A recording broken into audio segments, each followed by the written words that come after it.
for our story. This morning, driving into Los Angeles from his house at the beach, Paul Cromwell felt that the prospect for the next few months was definitely brighter. He had been decidedly unhappy about Lisa Fenner's arrival a few days ago.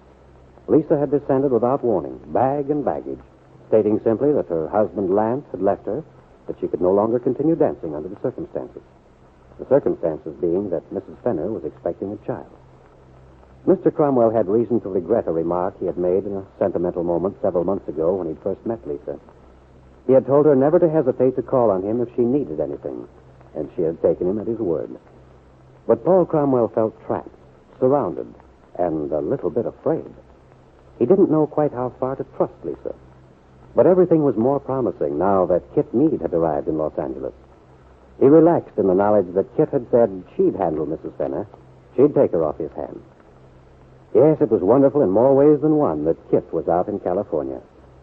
Driving into town, Mr. Cromwell remembered that Kit herself had brought up the subject of a winter in New York 2 years ago. They'd seen a lot of each other then. Mr. Cromwell remembered and smiled. Paul called for Kit at her hotel. They were already headed back towards the beach when Paul said, "Oh, by the way, Kit, I forgot to ask you. Do you have any errands to do? Any place I can take you? Not today, thank you, darling. What about your breakfast? Oh, I've had coffee. If it's all right with you, I think I'll wait until we get out to the beach. After having tasted your housekeeper's cooking last night, Fine, you can have breakfast with Lisa. She'll probably just be getting up when we get there. By the way, have you talked to the rental agent? Mm-hmm. Said he had 2 houses he could show you. One of them, I know. Just a few houses north of mine. Very attractive. Oh, that sounds encouraging. You know I have to be out of the hotel tomorrow. Well, don't worry. I think you'll like this place. What about getting a servant? I thought you were accustomed to doing your own housework now, Kit. Darling, after the months I've put in Bungalow B of the Wakefield Auto Court, I've had quite enough of housework for the time being. You sound as if Bungalow B had been more of a prison than a love nest. Let's stick to the subject of house hunting in California, shall we? All right. But of course you must realize that your refusal to talk about Bill Meade in your life with him makes me very suspicious. I realize that. Also, it makes me convinced that my suspicions are justified. I wouldn't let my imagination go too far if I were you, Paul. Well, I'd be an awful hypocrite if I pretended that I'd be happy if things were going smoothly between you and Bill. That's very flattering. Doesn't it mean anything to you that I'm a frustrated man? You? Frustrated? Oh, it looks like it. Well, all right then, all right. But to return to the servant problem. I've thought about that. You can probably have my housekeeper, Mrs. Kingsley, most of the time. After all, I have Max, and I'm alone, so I won't need her so very much. If you promise to have me over frequently for dinner. What's so funny? Oh, I was just thinking about you with your 2 expectant mothers on your hands. Oh, you're a cute kid, aren't you? Well, has Lisa accepted my invitation to come live with me? I think I've talked her into it, yes. I can hardly blame her for being reluctant. It does look odd. After all, Lisa and I have just met. Well, I've told her you do impulsive things like that, and I really want to do everything I can to help her. Oh, I'm not so worried about Lisa now. It's what's going to happen to her afterwards. With her husband gone and the child, well, it all seems so unfair to her. And to the baby. Uh-huh. You know, I'd feel better about her if she didn't want the baby. There are so many people of good background, income. The child could have a happy, normal life.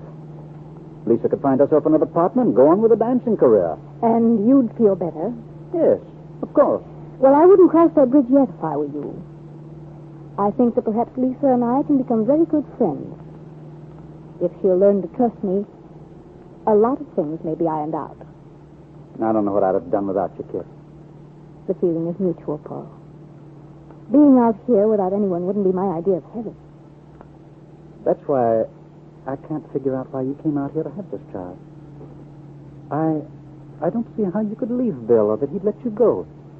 All right, darling, I won't keep you dangling anymore. But you can forget the idea that there's anything wrong between Bill and me. I'll tell you why I don't want anyone to know about the baby, Paul. One day, several weeks ago, I went to Dad's office to tell him the good news.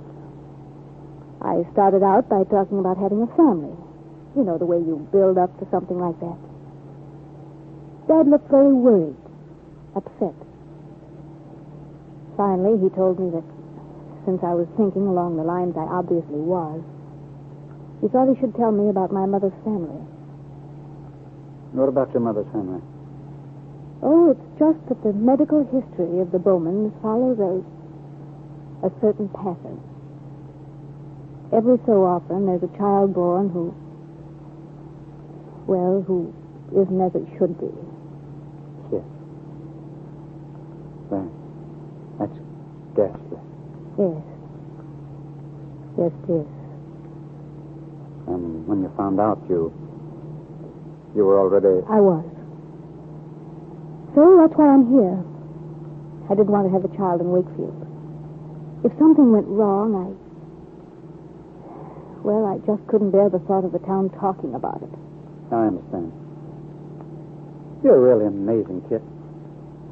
I mean, most women would be all shot. They just go to pieces. Oh, I'm not so brave.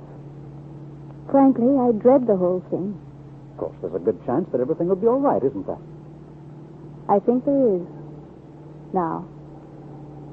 And your father doesn't know where you are? Oh, Dad knows I'm in California. I sent him a wire that I arrived all right. But he's not going to have my address. He'll understand the whole thing in due time. For the moment, I don't care what he makes of it.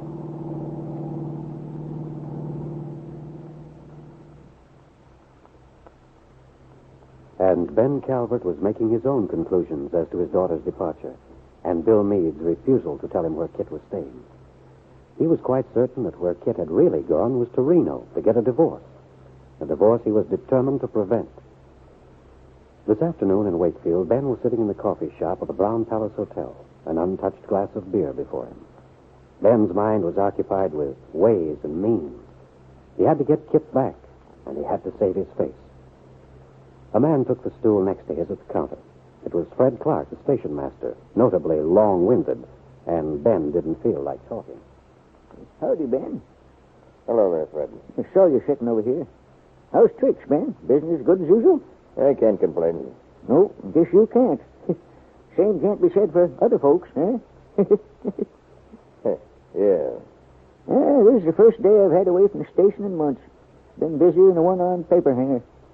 Looks like the more the government asks people to stay home, the more folks want to travel. Perversity of human nature, I call it. I guess so. Well, I guess you'll be going out west next. Out west? Yeah. Oh, you mean to join Kit? And Jessie Ward. What are you talking about? Jessie's going up to Wisconsin for a couple of weeks. Then she sure took the long way to get there. So did the ticket myself. Round trip to Los Angeles, California and back. What? So you thought she was in Wisconsin? Oh, I guess I just misunderstood Jessie. I didn't pay much attention when she was talking about this trip.